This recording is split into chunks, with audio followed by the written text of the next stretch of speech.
बात कर रहा है यहाँ पर, और 2 बाब उसकी एक था 2 में कहता है कि पस ए मेरे फर्जंद, तू उस फजल से जो मसीह यस्सु में है मजबूत बन, और जो बातें तूने बहुत से गवाहों के सामने मुझसे सुनी है उनको ऐसे दयानतदार आदमियों के सुपुर्द कर जो औरों को भी सिखाने के काबिल हों। आमीन। और ये खुदावंद के बंदे ने ना सिर्फ तिमोथियस के सुपुर्द बल्कि हमारे सब काम किया है, जिसको हम आगे दूसरों तक पहुंचाने के लिए हमें जो है जानफशानी करनी चाहिए, और ये दयानतदारी से और दीगर आदमियों के सुपुर्द। चले, आज का टॉपिक जो है, मैं अपनी स्क्रीन शेयर करने लगा हूँ आप लोगों के साथ। अगर आपको मेरी स्क्रीन नजर आ जाए तो आप प्लीज मुझे बता दें। जी, मेरी स्क्रीन आपके सामने शेयर है? जी बिल्कुल शेयर है। सब लोगों के पास? हाँ जी जी। तो बुनियादी तौर पर आज का टॉपिक इल्मुल आखिरत से ताल्लुक रखता है, लेकिन बेशक हम उसके आखिरत के टॉपिक को दरमियान से कहीं से या शुरू कर रहे हैं, लेकिन इससे पहले हम आगे चलें, इसके लिए बुनियादी 1-2 बातें करना चाहता हूं, फिर हम फौरी तौर पर अपने टॉपिक जो कि रैप्चर के बारे में तालीम है उसका जायजा लेंगे। राइट। सो इल्मुल आखिरत जो है, इसको हम कई तरह के इल्मुल आखिरत हैं, हर एक इवन कौम, मजहब और हर एक फिरके, कबीले और मुख्तलिफ लोगों के मुख्तलिफ इल्मुल आखिरत हैं, लेकिन हम जब इल्मुल आखिरत की बात करते हैं तो हम बाइबली इल्मुल आखिरत की बात करते हैं। इल्मुल आखिरत क्या है? इल्मुल आखिरत के बारे में वाक़यात के इल्म को इल्मुल आखिरत कहा जाता है, जिसको इंग्लिश में आप सब खादम हैं और सब ऑलरेडी जानते हैं, एस्कटोलॉजी कहा जाता है। और एस्कटोलॉजी का ये लफ्ज़, इंग्लिश का लफ्ज़ जो है, ये यूनानी से माखूज है और मुश्तमिल है एस्कटान। एस्कटान से मुराद होती है the study of the last things, eschatology जिसको हम कहते हैं। तो इसके बारे में हम सीखेंगे। इसके बारे में सीखने से पहले एस्कटोलॉजी के बारे में अमूमी 2 रवैये पाए जाते हैं, और ये आप कलीसियाओं में पूरी दुनिया में देख लें, अपने पाकिस्तान के अंदर देख लें, अपनी कलीसियाओं के अंदर देख लें, और इनफरादी खुदाम के अंदर देख लें, एस्कटोलॉजी के बारे में 2 रवैये पाए जाते हैं। और वो 2 रवैये ये हैं, एक रवैये को हम कहते हैं एस्काटोमानिया, और दूसरा जो है एस्काटोफोबिया। ये एस्काटोमानिया जो है, ये ऐसे लोग हैं, चले मैं इसकी बात मैं करता हूँ बाद में। तो इस तरह आपको 2 तरह के ग्रुप मिलेंगे, एक एस्काटोमानिया के मिलेंगे और दूसरा एस्काटोफोबिया के मिलेंगे। इनसे एस्काटोमानिया से क्या मुराद है? एस्काटोमानिया जो है, इससे मुराद ये है कि ऐसे लोग होंगे आपके सामने जो हर वक्त जो है, जिनके जहन पर दीगर तमाम बाइबली नजरियात पर उनका जो है इल्मुल आखिरत के बारे में उनकी सोच या उनके नजरियात पे एस्कटोलॉजी हावी होता है, और वो सिर्फ यही नजरिया अहम तस्वर करते हैं। इस तरह के लोगों के अंदर डिस्पेंसेशनलिस्ट जो हैं, डिस्पेंसेशनलिज्म के हामी यानी अदवारियत के हामी बिलखसूस इस पर बहुत ज्यादा जोर देते हैं। उनके जहन में हर वक्त यही सवार होता है, बाकी चीजों को वो छोड़ते हैं। एक वाइस के बारे में कहा जाता है कि वो गुज़श्ता 20 साल से वो मुकाशफा की किताब में से सिर्फ इसी मौजू पर मुसलसल कलाम दे रहा है कि आखिर में क्या होगा, ये क्या होगा। और बहुत दफा इस नजरिए को पेश करने के लिए बड़े बड़े चार्ट्स बनाए जाते हैं, और बहुत सारे आयात की पॉलिटिकल तफसीर की जाती है, पॉलिटिकल इंटरप्रिटेशन की जाती है, जिसकी एक बड़ी मिसाल जो है हॉल लेंजी की किताब है द लेट ग्रेट प्लैनेट। ये जो लोग हैं, ये हमेशा इसके ऊपर जोर देते हैं, इसकी पॉलिटिकल तफसीर करते हैं, इनको एस्काटोमानिया कहा जाता है। और दूसरी जानब है एस्काटोफोबिया के लोग हैं, वो इल्मुल आखिरत के बारे में इतना उसको सोचना भी चाहते हैं, उस पर बात भी नहीं करना चाहते। उनके अंदर एक नफसियाती खौफ का शिकार होते हैं वो, और बाज़ औक़ात ये महज पहले नजरिए की मुखालफत पर मबनी होता है कि नई बात नहीं करनी, या इससे एतराज़ करते हैं। इसलिए बहुत सारे उस्ताद और खादम इस मौजू पर बहस करने से भी कतराते हैं और इसको नज़रअंदाज करते हैं। तो हम ये याद रखना चाहिए कि इल्म और आखिरत ना तो गैर अहम और ऑप्शनल मौजू है और ना ही मसीहियों के लिए इल्म इलाही में यही वाहद मौजू अहमियत का हामिल है। इसको इंग्लिश में इस तरह कहेंगे, eschatology is neither an unimportant and optional topic nor the sole subject of significance and interest to Christians. So हमें इनके दरमियान एक मतवाजन अप्रोच होनी चाहिए एस्कटोलॉजी के बारे में हमेशा।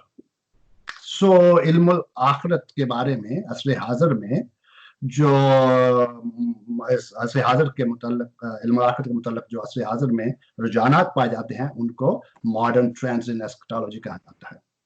वो भी एक एक्सट्रीम से कई दफा दो इंतहाएं उनको कह सकते हैं, दो एक्सट्रीम्स हो सकती हैं इस तरह की, जिस तरह के मैंने कहा एस्कटोमानिया हो गया, एस्कटोफोबिया हो गया। इस तरह रेडिकल एस्कटोलॉजी लोग होते हैं, बुनियाद प्रस्त होते हैं, रियलाइज एस्कटोलॉजी होती है, तकमील शुदा एस्कटोलॉजी होती है, इनऑगरेटेड एस्कटोलॉजी होती है, और उसके बाद फ्यूचरिस्टिक एस्कटोलॉजी। अगर इन तीनों ग्रोह, इन सब को ग्रोहों को उस दोनों में शामिल, एस्कटोमानिया, एस्कटोफोबिया, इस तरह के जो हैं रेडिकल्स होते हैं वो हर वक्त इस पे जोर देना चाहते हैं, वो हर वक्त रैप्चर या इस तरह की कोई स्पेकुलेटिव चीजें देखना चाहते हैं, लेकिन इनके दरमियान में एक होना चाहिए। वो फ्यूचर से खौफजदा होते हैं और इस तरह फ्यूचर से मशहूर लोग होते हैं।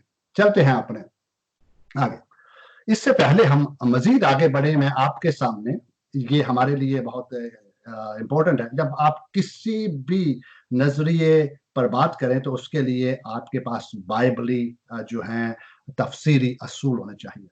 सो बाइबल की तफसीर के 5 सुनहरी असूल आपके सामने रखता हूँ, इनको हमेशा हमें सामने रखना चाहिए जो है। पहला असूल तो ये है कि हमें, मैं उर्दू में पढ़ता जाता हूँ, इंग्लिश में आप देख लें, वो बातें जो ज्यादा वाजे हैं उनके साथ शुरू करें और गैर वाजे मसाइल को वाजे बातों की रोशनी में समझे। मिसाल इसकी, कभी आपके सामने कोई मुश्किल आयत आती है तो उसको किसी और जगह पर वो वाजे है उसकी रोशनी में हमें परखना चाहिए। दूसरा असूल ये है कि बाइबल मुकद्दस का वाहद लाखता मुफस्सर खुद बाइबल मुकद्दस है, यानी बाइबल इंटरप्रेट्स इटसेल्फ, बाइबल अपनी तफसीर खुद करता है। हमें बाइबल के ऊपर अपनी प्री अंडरस्टैंडिंग इम्पोज नहीं करनी चाहिए और बाइबल मुकद्दस करती है। तीसरा जो है वो वेस्टमिंस्टर का ईमान दुरुस्त तौर पर कहता है कि हकीकी और कामल मफहूम कसीरुल मानी नहीं बल्कि यक मानी है, यानी ये मैनीफोल्ड नहीं है बल्कि एक है जो कि हम मुसन्नफ मतलूब मफहूम कहते हैं, उसका एक मफहूम है। एलेगोरिकल इंटरप्रिटेशन हम नहीं कहते कि एक जो है लफ्ज जो है या एक मतन है उसके 4-5 मुख्तलिफ मफहूम है, ऐसा नहीं है, यक मानी मफहूम है।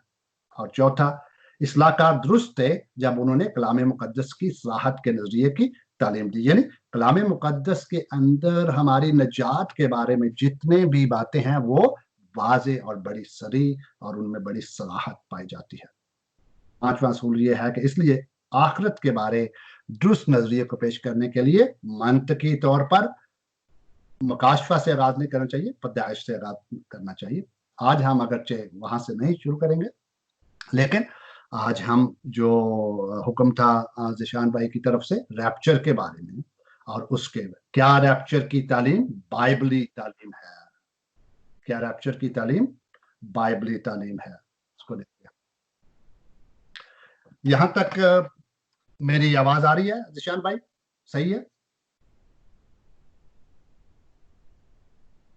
हेलो जी आ रही जी आ रही है जी सर, आवाज आ रही है आपकी, सबको आ रही है। चले आगे चलते जाएं यहां से, चले अभी शुरू करते हैं। एक और बात जो अहम बात है वो आपके सामने रख ले, एक एड हामनेम फैलसी है, हम उससे आगाज नहीं करेंगे। ये फैलसी है क्या? ये है कि आप किसी शख्स किसी नजरिए के जो बानी है, बजाय इसके उसके अकली और उसके जो है इल्मी दलाइल जो हैं उसको देखें, उसका तज्जिया करें, आप उस शख्स पे जो है वार करने शुरू कर दें। सो हम ऐसा नहीं करेंगे, ہم اس کے بارے میں آخر پہ بات کریں گے کہ یہ نظریہ کہاں سے آیا، کس طرح آیا۔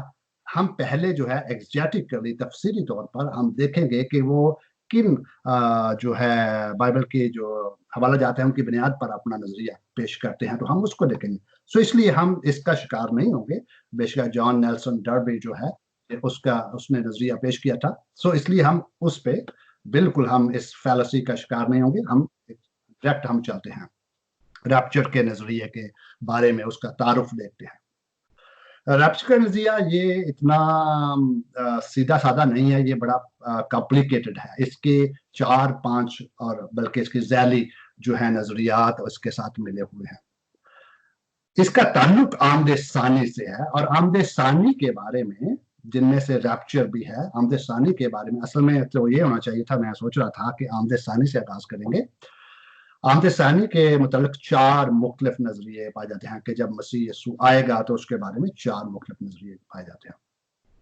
ان کو پہلے کو کہتے ہیں پری ٹریبولیشن، مصائب سے، یعنی بڑی مصیبت جس کو کہتے ہیں، مصائب سے پہلے ریپچر ہو جائے گا۔ آج ہم ریپچر کے بارے میں سیکھیں گے، لیکن اس پہلا نظریہ ہے پری ٹریبولیشن جو ہے۔ اس کے حامی جو ہے، میں آپ کے سامنے یہ جو اسکالرز ہیں آپ کے سامنے رکھ دیتا ہوں، جن میں خاص طور پر جان ڈبلیو والورڈ جو ہے وہ بڑا نام ہے۔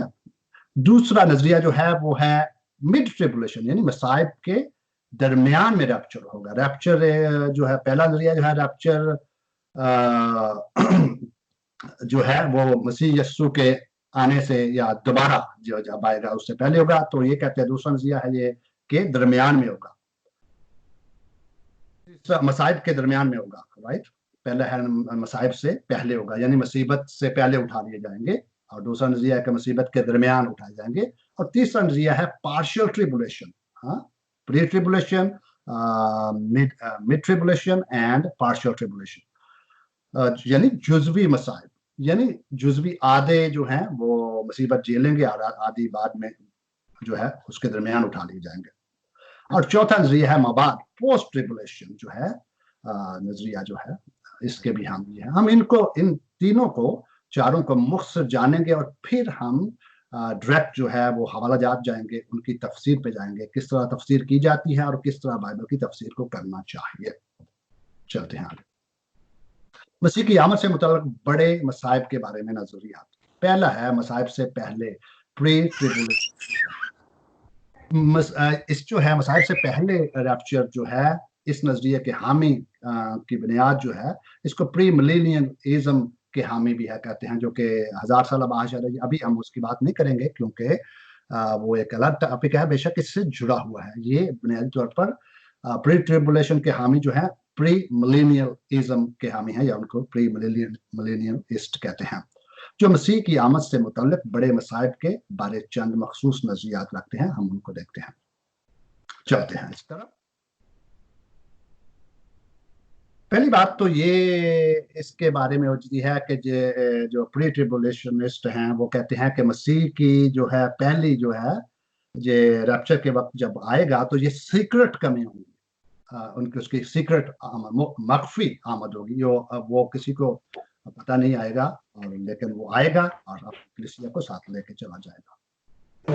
اور یہاں تک میں یہاں پہ ایک بات میں کہتا چلوں کہ پاکستان میں کہہ لوں یا اور جگہ کہہ لوں، زیادہ تر مسیحی لوگ جو ہیں اس نظریے کے حامی ہیں، کیونکہ انہوں نے سنا ہی یہی ہے۔ جس کی مثال میں اکثر کہتا ہوں، میرا خود تعلق جو ہے، میں رومن کیتھولک بیک گراؤنڈ سے ریفارم میں آیا ہوں، تو رومن کیتھولک اور دیگر پینٹیکاسٹل اور دیگر جتنی بھی ڈینامینیشن ہے، پریسبیٹیرین جو ہے، وہ ان کے ہاں صرف ایک ہی نظریہ تھا جو اس کو کہتے ہیں برزخ کا نظریہ۔ کسی نے اس کے علاوہ کسی اور نظریے کی بات ہی نہیں سنی تھی، سب اسی کو مانتے ہیں۔ اس طرح پاکستان میں بھی اور جگہوں پر بھی بہت سارے لوگ ایسی، خاص طور پر تھرڈ ورلڈ کنٹریز کے اندر، چونکہ انہوں نے سنا ہی ایک ہے اور فینسی فل بھی ہے یہ، اس لیے وہ ایک ہی کے قائل ہیں، بے شک وہ کسی بھی ہوں۔ ہوپفلی آج اس کے بارے میں سیکھیں گے۔ مخفی آمد ہے۔ پہلی بات تو یہ ہے کہ مخفی ہے، بڑی مصیبت سے قبل مسیح کی آمد پوشیدہ آمد ہوگی۔ کسی غیر ایماندار کو اس کے بارے میں معلوم نہیں ہوگا کہ مسیح آ کر اپنی کلیسیا کو اپنے ساتھ لے جائے گا، تاکہ کلیسیا 7 سال کی اس بڑی مصیبت سے بچ جائے۔ पहली बात है ये मख्फी होगा, दूसरा कहते हैं कि किसी को पता नहीं होगा और कलीसिया को उठा लिया जाएगा। उसकी मकसद क्या है कि वो उस 7 साल की मुसीबत से बच सके।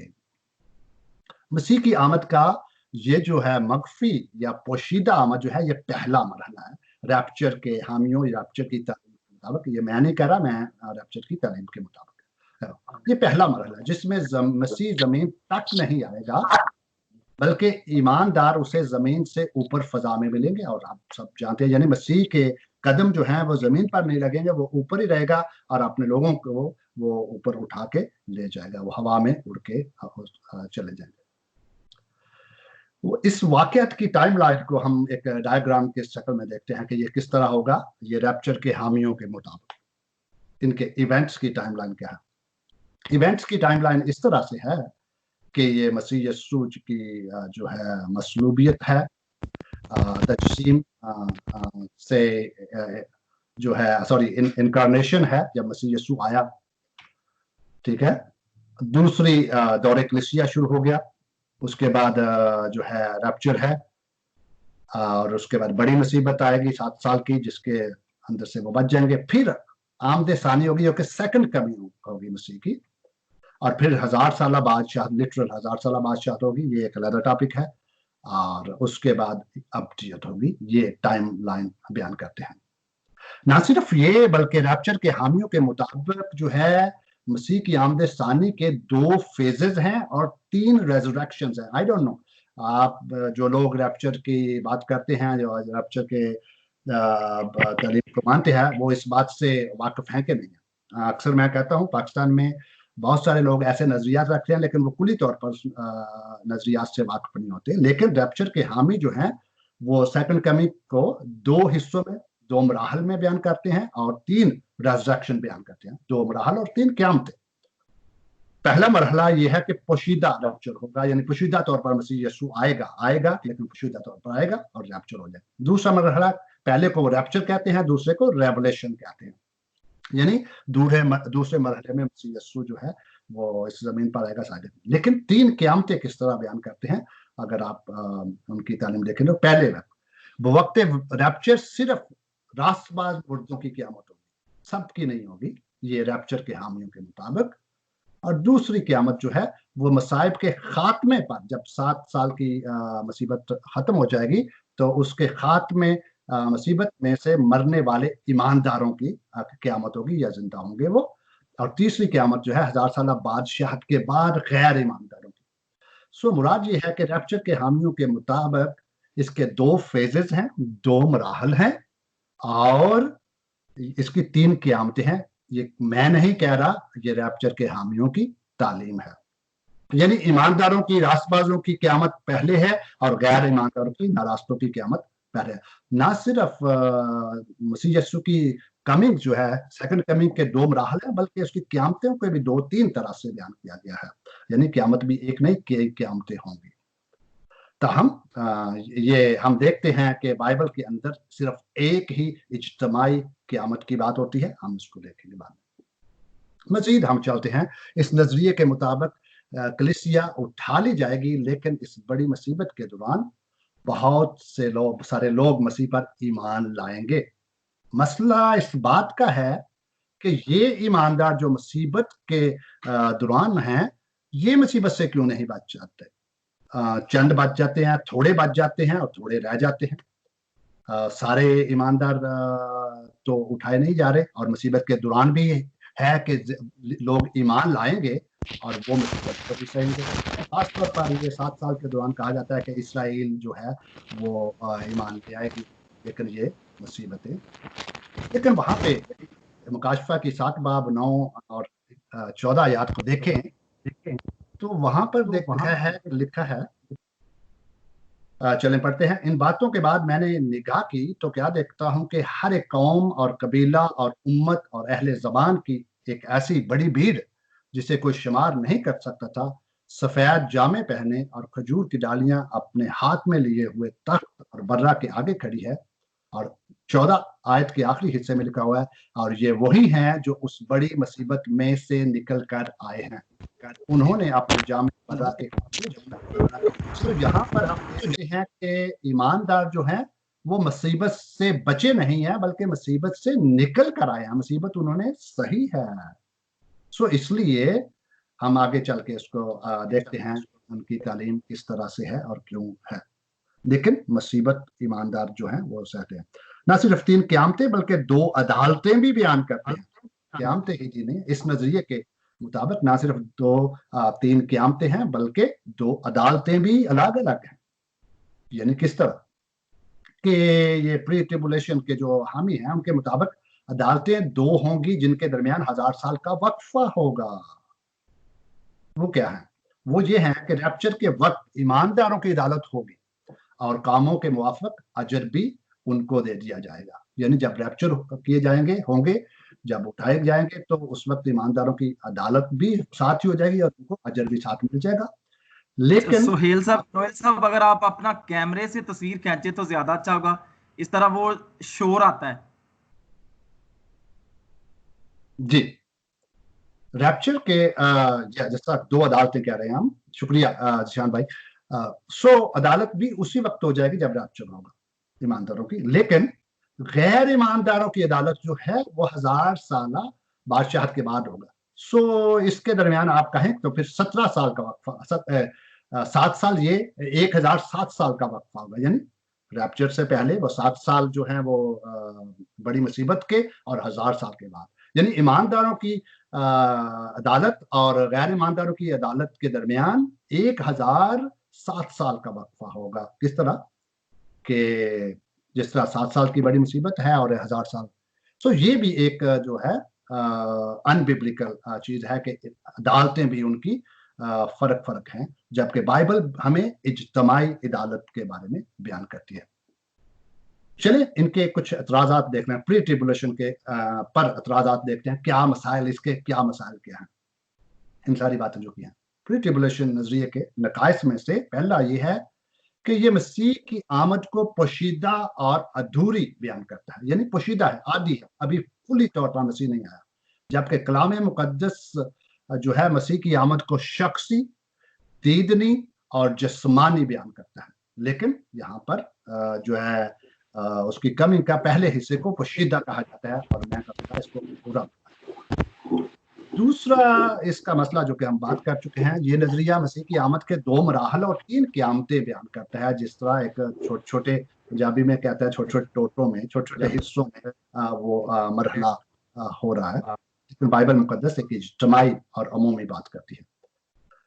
और तीसरा मरहला मसला और नकाए नक्स जो है वो ये है कि ये नजरिया मतन के पस मंजर के बगैर, जब भी कोई नजरिया हम देखेंगे, 1-2 हवाला जात देखेंगे जिसकी बुनियाद पर है, तो उसके पस मंजर के बगैर महज जुज़वी आयात की लुग़वी तफसीर पर। अच्छा सर, काइंडली गुजारिश है कि ये पिक्चर्स जो है ना, अगर आप अपने मोबाइल से बना लें तो ज्यादा अच्छा होगा।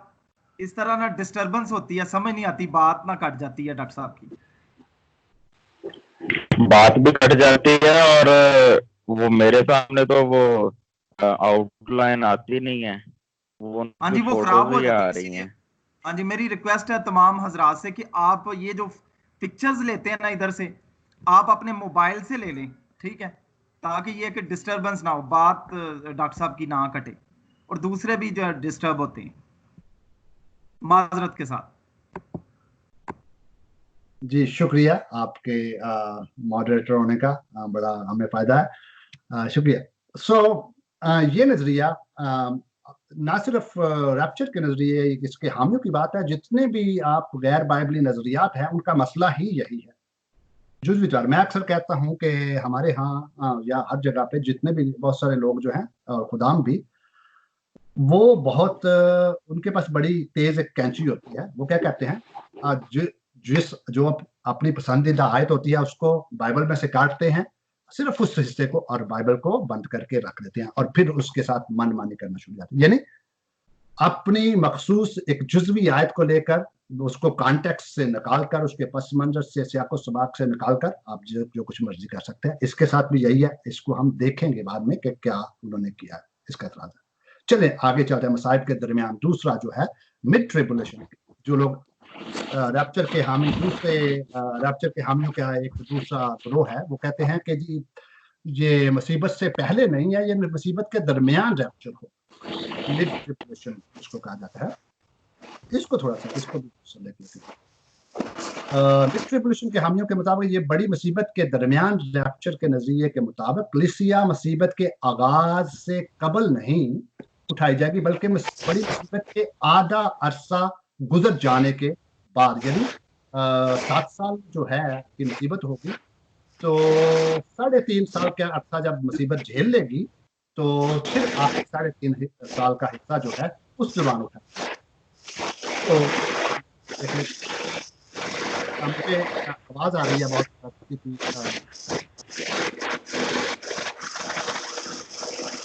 अगर आप माइक म्यूट कर लें या आवाज कम कर लें। 7 साल की बड़ी मुसीबत के एन दरमियान रैप्चर होगा, ये दूसरा नजरिया जो है मिड ट्रिबुलेशनिज्म जो है उसके मुताबिक, यानी ये 7 साल हैं और कलीसिया बड़ी मुसीबत का जो निसफ अरसा है वो बर्दाश्त करेगी, यानी 3.5 साल बर्दाश्त करेगी और ठीक 3.5 साल के बाद कलीसिया जो वो उठा ली जाएगी। ये है मिड ट्रिबुलेशन हामियों का नजरिया। कलीसिया बड़ी मुसीबत का पहला हिस्सा में होगी और जो कि दूसरे हिस्से से कम शदीद आएगी, यानी एक और बात, पहली बात तो आधा हिस्सा बर्दाश्त करेगी और जो आधा हिस्सा है वो कम शिद्दत का है, और दूसरे हिस्से में क्योंकि उसकी शिद्दत ज्यादा हो जाएगी इसलिए मसीह उसको उठा लेगा। और उसके लिए 2 बार लफ्ज इस्तेमाल करते हैं। जो पहला हिस्सा है उसको मुसीबत बयान करते हैं और दूसरे हिस्से को कहर बयान करते हैं। कहते हैं कि पहले हिस्से में जो मुसीबत है वो तो ईमानदार कर लेंगे, लेकिन खुदा जो है, मसीह जो है, उनको अपने कहर से बचा लेगा। मुसीबत से नहीं बचाएगा, कहर से बचा लेगा। यानी बड़ी मुसीबत का पहला हिस्सा महज मुसीबत पर मबनी है, जबकि दूसरा हिस्सा खुदा के कहर पर मबनी है। इसलिए कलीसिया पर खुदा का कहर नहीं होगा, बल्कि वो मुसीबत जी लेगी। ये दूसरा नजरिया था जिसको मिड ट्रिबुलेशन। तीसरा नजरिया जो है मैं मुख्तसर करता हूं ताकि हम असल जो है अपनी तफसीर की तरफ जाए। तीसरा जो है उसको बोलते हैं पार्शियल ट्रिबुलेशन, यानी जुज़वी मसाइब। जुज़वी मसाइब भी इसी तरह के हैं। जुज़वी मसाइब के मुताबिक, नजरिए के मुताबिक, तमाम ईमानदार एक ही वक्त में नहीं उठाए जाएंगे, बल्कि ईमानदार जो जो तैयार होंगे मुख्तलिफ और मुतअद्दिद ग्रोहों की शक्ल में उठा लिए जाएंगे। ये तीसरा नजरिया जो है इसके मुताबिक, यानी मसीह आएगा और ईमानदार सारे एकदम चले जाएंगे, नहीं, बारी बारी जाएंगे, जो जो तैयार होगा वो चला जाएगा। ये नजरिया थोड़ा सा बरज़ख के नजरिए से मिलता जुलता है। जिस तरह बरज़ख में लोग जो तैयारी, अपनी सफाई सुथराई हो रही है, उनकी सैंक्टिफिकेशन हो रही है, जो जो तैयार होगा वो आसमान पर चला जाएगा, बाकी उधर रहेंगे। मैं एक अज़रुए मुवाजना के तौर पर कह रहा हूँ। मुराद यही है पार्शियल ट्रिबुलेशन का, से मुराद यही है कि जो लोग तैयार होंगे सारे एक दफा में, मुख्तलिफ शक्लों में, मुख्तलिफ मुतअद्दिद तादाद में और ग्रोहों की शक्ल में। ये कौन कह रहा है? मैं नहीं कह रहा, ये जो है रैप्चर के हामियों के जो एक ग्रोह है, पार्शियल ट्रिबुलेशन के जो तफसीर करने वाले हैं, वो ये बात कर रहे हैं। यानी ये नजरिया रॉबर्ट जी कोर्ट ने पेश किया है और ये नजरिया जो है इंसानी अमाल की बुनियाद पर है। इस नजरिए का एक खास नुक्ता ये भी है कि इसके हामी मसलन आयरा ई डेविड के मुताबिक जुज़वी मसाइल से रैप्चर की बुनियाद एक्चुअली रिवॉर्ड पर मबनी है।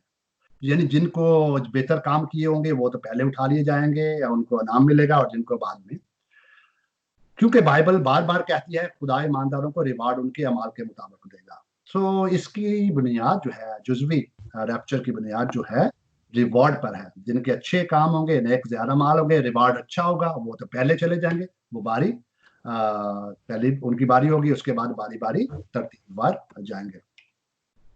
यूं इस नजरिए के मुताबिक रैप्चर इंसानी नेक अमाल की बुनियाद पर है। गोट 10 अक्लमंद कुआरियों की मिसाल देते हुए इस नजरिए को, अपने नजरिए को पेश करते हुए मिसाल देता है कि वो अपने आप को दुल्हे के इस्तकबाल के लिए तैयार रखती हैं, मगर बेवकूफ कुंवारियां गाफिल होती हैं, इसलिए वो दुल्हे को मिल नहीं सकती। और इस हवाले को भी हम बाद में देखेंगे, लेकिन इसकी बुनियाद जो है वो 10 जो है वो रिवॉर्ड की बुनियाद है। जुज़वी रैप्चर के नजरिए के 3 जो है पहलू क्या हैं, वहां पे पहलू यूं हैं। पहला पहलू तो ये है कि ये रैप्चर ये वफादारी और वॉचफुलनेस की बुनियाद पर होगा, ये रिवॉर्ड की बुनियाद पर होगा। जो लोग वॉचफुल होंगे, मुहतात होंगे, खबरदार होंगे, वफादार होंगे, वो उठा लिए जाएंगे। दूसरी बात, तमाम ईमानदारों की एक ही वक्त में रैप्चर नहीं होगा, वो एक दफा नहीं उठाए जाएंगे। वो जो वफादार और खबरदार होंगे वो दूसरों से पहले उठा लिए जाएंगे। सो इसके अंदर फेवरेटिज्म तो नहीं है, लेकिन उनके अमाल की बुनियाद पर लोग कहते हैं। तीसरी बात जो है, इसके 3 पहलू, तीसरा पहलू, जुज़वी रैप्चर की तरह इन्हीं बुनियादों पर ईमानदारों की क़यामत भी जुज़वी होगी। उनका रैप्चर भी जुज़वी है, यानी एक दफा नहीं होगा। इस तरह उनकी क़यामत भी एक दफा नहीं होगी, बारी बारी जूं जूं वो उठाए जाएंगे तब तब उनकी क़यामत होगी, और तब तब उनको रिवॉर्ड भी इसी तरह मिलेगा। इसके नकाइस क्या हैं? बेशक इसकी तालीम से हमें मालूम हो जाता है कि इसके नकाइस क्या हैं। जो जुज़वी पार्शियल रैप्चर जो है उसके नकाइस यहाँ पहला नक्स तो इसका ये है कि यह नजरिया बुनियादी तौर पर खुदा के फजल के बरक्स इंसानी अमाल पर मबनी है, कि जी रैप्चर उसका पहले होगा जिसके ज्यादा अच्छे अमाल होंगे। तो नेक अमाल की बुनियाद पर, खुदा के फजल की बजाय नेक अमाल की बुनियाद पर है। दूसरा मसला जो है, ये नजरिया हमारी नौजायदगी यानी रीजनरेशन, सैंक्टिफिकेशन, तकदीस और ग्लोरिफिकेशन, जलाल, ये सब खुदा के फजल की बुनियाद पर जो है उसका नजात का हिस्सा हैं। लेकिन ये उनको नेक अमाल, फिर जब हम बचाए उसके लिए गए हैं, फिर जो है खुदा के फजल की बुनियाद पर, लेकिन ये इनको भी जो है नेक अमाल से जोड़ता है। बाइबल मुकद्दस रैप्चर को कभी भी ईमानदारों के रिवार्ड से नहीं जोड़ती, कभी भी। हम देखेंगे रैप्चर है बाद में आगे। रैप्चर, जुज़वी रैप्चर का नजरिया ईमानदारों के इत्तेहाद को भी तबाह कर देता है, यानी कुछ पहले चले जाएंगे और पीछे तो वो देखेंगे मुझे क्यों नहीं उठाया गया, तो मैं तो उससे ज्यादा अच्छा था। सो ये उनके इत्तेहाद को भी तबाह कर देता है। इसलिए जुज़वी रैप्चर का नजरिया भी बाइबल के मुताबिक ठीक नहीं है। पांचवी बात, ऐसे जिस्मानी मसीही जो रैप्चर से थोड़ी देर कबल ही मरेंगे, उनके साथ क्या होगा? उनके तो अच्छे नेक अमाल नहीं होंगे, इतने ज्यादा उनके पास तो तिजोरी नहीं होगी जैसा रोमन कैथोलिक के पास वो जो ट्रेजरी ऑफ मेरिट है, इस तरह उनके पास तो नहीं होगी। वो थोड़ी देर पहले ही जो है वो मरे हैं या ईमान लाए हैं, तो क्या होगा? इस नजरिए के साथ एक और बड़ा मसला तफसीरी तफहीम का है। ये नजरिया मतन पर इंसानी मफरूजात लागू करता है।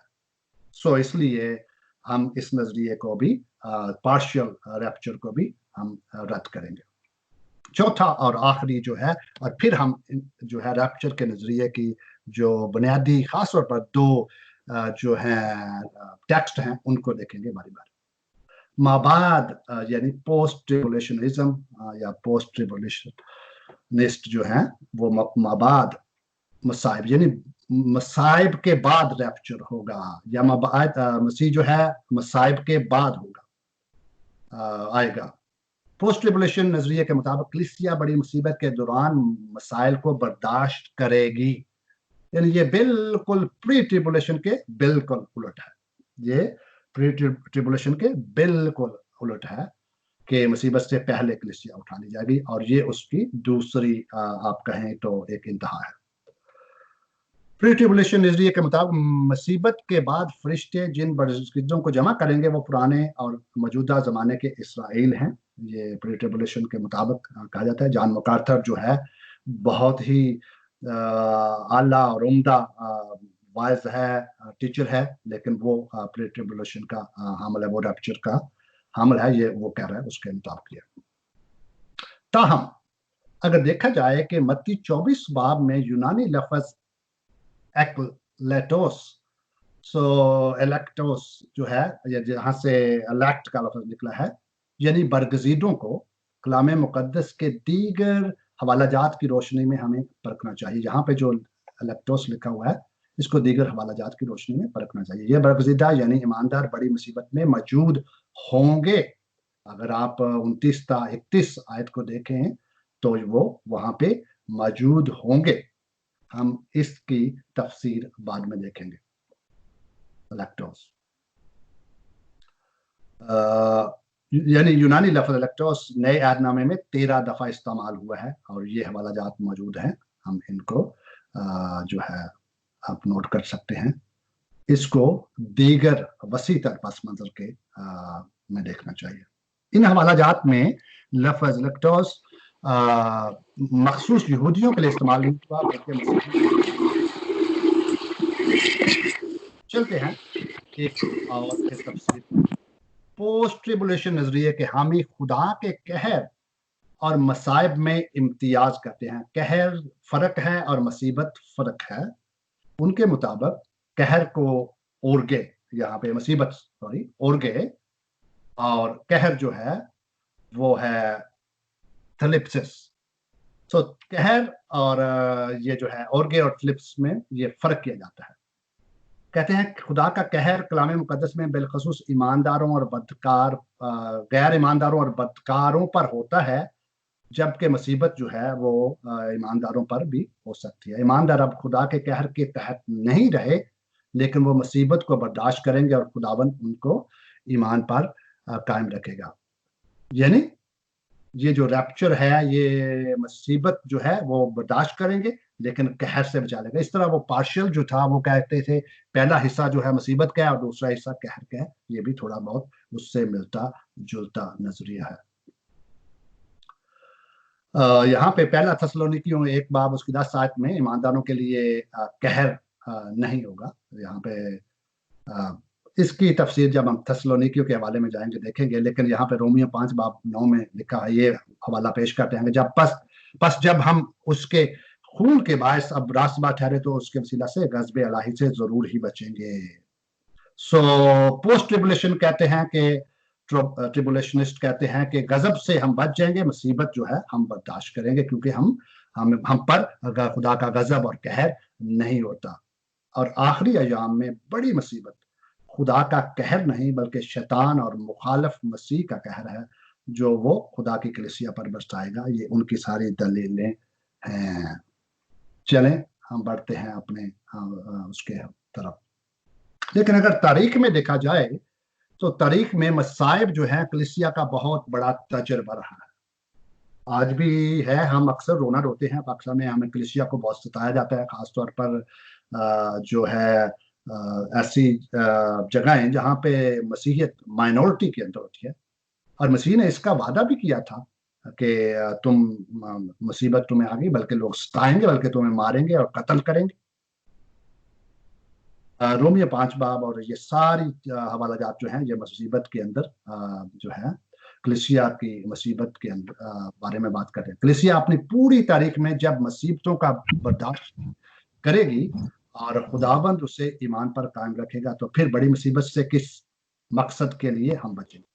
वो बड़ी मुसीबत क्या है उसको हम देखेंगे बाद में, लेकिन ये कलीसिया का तजर्बा मौजूद है। ताहम पोस्ट ट्रिबुलेशनिस्ट जो हैं वो इस नजरिए के हामी ईमानदारों की मुहाफजत पर मुतफिक है। वो प्री मिलेनियलिस्ट की तरह नहीं है कि खुदा उनको महफूज रखेगा, मुसीबत से बचेंगे और उनको महफूज रखेगा। यहाँ पर एक हवाला जो है एक फिगियो लफ्ज इस्तेमाल किया गया है यहाँ पर लूका 21 बाब 36 आयत के अंदर और मुकाशवा 3 बाब के अंदर मुहाफजत। यहाँ पर पाए जाने वाले इस फेल से मुराद किसी मुसीबत के तजर्बे से फरार नहीं बल्कि मुसीबत के दौरान मुहाफजत और कायम रखना है। और ये हवाला जो है वो ईमानदारों के लिए इस्तेमाल हुआ है। अगर तो खुदा किसी मुसीबत से बचाता तो यहाँ पर हरफ जार प्रपोजिशन आनी चाहिए थी, जिसको एक की बजाय अपो होना चाहिए था। ये भी एक टेक्निकल बात है। और फिर आखिरी बात, एक और बात यहाँ पे यूहन्ना 17 बाब जो है, जो उसको हम हाई प्रीस्टली प्रेयर कहते हैं, मसीह की प्रीस्टली प्रेयर कहते हैं, यानी कहानत की दुआ कहते हैं। इस बाब के अंदर 17 बाब के अंदर मसीह ने 3 तरह की दुआएं की हैं। एक उसने दुआ अपने लिए की है, दूसरी अपने शागिर्दों के लिए की है, और तीसरी दुआ जो है उसने वो लोग जो उसके शागिर्दों के वसीला से ईमान लाएंगे उनके लिए दुआ की है। और इस दुआ में मसीह क्या कहता है ईमानदारों के लिए? मसीह क्या कहता है? मैं ये दरख्वास्त नहीं करता कि तू उन्हें दुनिया से उठा ले, बल्कि ये कि उस शरीर से उनकी मुहाफजत। तो यस्सु की ये इस दुआ का इतलाक जो है, जब यस्सु मसीह इस दुनिया में जब उसने दुआ की थी, उस वहां से लेकर उसके आने तक, जब सेकंड कमिंग तक होगा, तो इसमें तो ये मसीह यस्सु दरख्वास्त करता है कि मैं ये नहीं कहता कि उन्हें दुनिया से उठा ले, बल्कि मैं कहता हूं कि उस शरीर से उनकी मुहाफजत कर। यस्सु ने तो हमारी पहले से मुहाफजत की दुआ कर दी है, और मेरा ईमान है और हमारा सबका ईमान है मसीह यस्सु की जो दुआ है उसका इतलाक हम तमाम ईमानदारों पर होता है, और वो इफेक्चुअल प्रेयर है, वो मुअस्सर दुआ है, और वो बेशक उसका असर मौजूद है। यूहन्ना 17 बाब 15 आयत में मसीह की कहानत की दुआ से वाज़ेह होता है खुद के खुदा ईमानदारों को दुनिया की मुसीबत से छिपाएगा नहीं, उनको छिपाएगा नहीं, बल्कि उन्हें साबित कदम रखेगा, वो साबित कदम रखेंगे। आगे हवाला आता है ये वाला, पहला थिस्सलुनीकियों 4 बाब उसकी 17, जहां पर लिखा है वो हवा में खुदावंद का इस्तकबाल करेंगे। इसको ये हवाला बुनियादी तौर पर इस्तेमाल किया जाता है। एक और हवाला उससे पहले है, हम उसको पहले देखेंगे और फिर इसकी तफसील देखेंगे। यहाँ तक ठीक है? अभी हम तफसीर की तरफ, मैंने थोड़ा सा जल्दी, वैसे तो आराम से किया जाए तो ये है, लेकिन मैंने जल्दी तारुफ करा दिया, लेकिन अभी हम तफसीर की तरफ चलेंगे कि आया जो है पहला थिस्सलुनीकियों 4 बाब 17 आयत में लिखा है हवा में उड़कर उसका इस्तेमाल करें। एक तो ये बुनियाद बनाई जाती है, लेकिन उससे पहले एक और हवाला है, वो है मत्ती 24 बाब जो है। हम तरतीब हम वही रखेंगे, हम मत्ती पे पहले जाएंगे और फिर इसको देखेंगे। सो प्री ट्रिब्युलेशन के हामी जो हैं वो इस आयत को, पहला थिस्सलुनीकियों 4 बाब 17 आयत को खास तौर पर अपने जो नुक्ते या नजरिए की बुनियाद बनाते हैं, और कहते हैं कि मसीह पोशीदगी में आएगा और अपनी कलीसिया को मुसीबत से बचाएगा, क्योंकि लिखा है कि वो हवा में उड़कर उसका इस्तकबाल करेंगे। लेकिन हम इस नजरिए को मैंने कहा बाद में देखेंगे, सो इसलिए मैं पहला हवाला जो है उस पे चले जाते हैं। अमूमी हवाले जो हैं वो हैं 2, इसके अलावा भी हैं 2 हैं। पहला है मत्ती 24 बाब 24 बाब उसकी 40 ता 42, सॉरी 40 बाब उसकी 40 ता 42 है, ये 24 नहीं है, इसको दुरुस्त कर लें, ये टाइपो है, मिस्टेक है, 40 ता 42 आयत। अगर मैं दरख्वास्त करूं कि पास्टर ज़िशान अगर ये हवाला जो है मत्ती 24 बाब उसको जरा पढ़ दें तो बहुत अच्छा होगा, मुझे ब्रेक मिल जाएगी। जी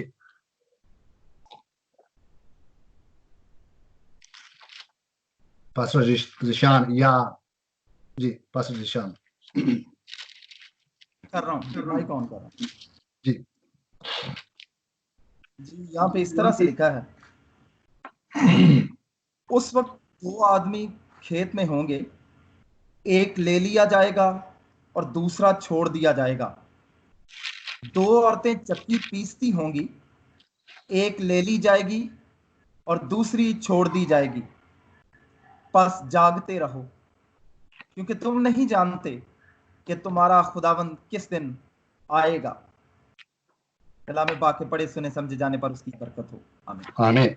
खास तौर पर या शुक्रिया, खास तौर पर ये जो है 40 और 41 आयात जो हैं, ये जो वाकयात 2 बताए गए हैं, 2 आदमियों का 2 औरतों का, इसको बुनियाद बनाया जाता है कि वो ले ली जाएगी, ये लफ्ज़ ले ली जाएगी। अभी आप लोगों से मेरी दरख्वास्त है कि थोड़ा सा हम इसको तहम्मुल से, इसको एक तरीके से जो कि तफसीर का तरीका है उसके तरीके से हम देखेंगे, एक एक चीज देखेंगे कि आया इसका जो ले लिया जाएगा इसका मतलब क्या है, इसका मतलब यही है, इसका मतलब रैप्चर है क्या नहीं है। सो पहला हवाला तो ये है मत्ती 24 बाब 40 ता 41 या 42 आयत जो है। दूसरा हवाला जो है पहला थिस्सलुनीकियों 4 बाब उसकी 16 ता 17, इसको हम दूसरे मरहले में हम देखेंगे। ये है हमारे सामने ये हवाला, यानी 2 लोग जो हैं वो खेत में काम कर रहे हैं, तो एक उनमें से ले लिया जाएगा जब यीशु आएगा, रैप्चर जब होगा, तो 2 औरतें कर रही हैं तो उनमें से एक ले ली जाएगी। इसका मफहूम और इत्तलाक हम इसको तफसीरी तौर पर देखेंगे और हम इसको देखते हैं। तफसीर का पहला असूल जो है वो जो है कॉन्टेक्स्ट है। हम कहते हैं कॉन्टेक्स्ट इज द किंग। सियाको सबाक पस मंजर जो है वो पूरी तफसीर का आपको कहें उसकी आप बुनियादी बात है या उस वहां से निकलनी चाहिए। अपनी मनपसंद वो आयत को काट कर बीच में, ये भी जो रैप्चर के हामी लोग हैं वो भी इस आयत को काटते हैं। वहाँ 2 औरतें हैं, इसके ऊपर बहुत सारी मूवीज भी बन चुकी हैं, बहुत सारी। ये बड़ा फैंसी टॉपिक है, इसलिए इस पे मूवी भी बहुत सारी हैं, इस पे बड़े नावल भी बहुत सारे लिखे हुए हैं अमेरिका के अंदर। सो ये इस आयत को खास तौर पर 39 जो है 40 आयत को काटते हैं और उसके इसको कॉन्टेक्स्ट से बाहर निकाल देते हैं। इसका कॉन्टेक्स्ट के बहुत सारे दायरे होते हैं। जो इल्म तफसीर को जानते हैं, और हम माशाल्लाह आप सब जो हैं खादम हैं और आप इससे वाकिफ हैं। सो कॉन्टेक्स्ट जो है वो किंग होता है। हम कहते हैं जो कॉन्टेक्स्ट के बगैर जो है, text without context is a pretext. So बगैर कॉन्टेक्स्ट के जो है किसी टेक्स्ट को नहीं उससे छेड़छाड़ नहीं करना चाहिए। ये बड़ा खतरनाक काम है।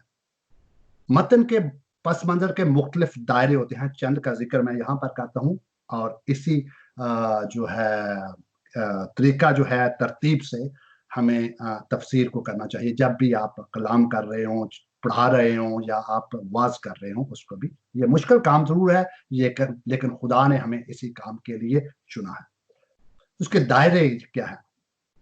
ये मतन है आपका, जो भी आपने हवाला जब आप कलाम सुनाने हैं तो उसको आप लेते हैं और वो एक चुनते हैं, और वो भी आप खुद नहीं चुनते कि आपको ये पसंद है या आपको ये अच्छा लगा या ये है, दुआ के साथ वो मतन आपने टेक्स्ट ले लिया। उसके बाद दूसरा है पैराग्राफ।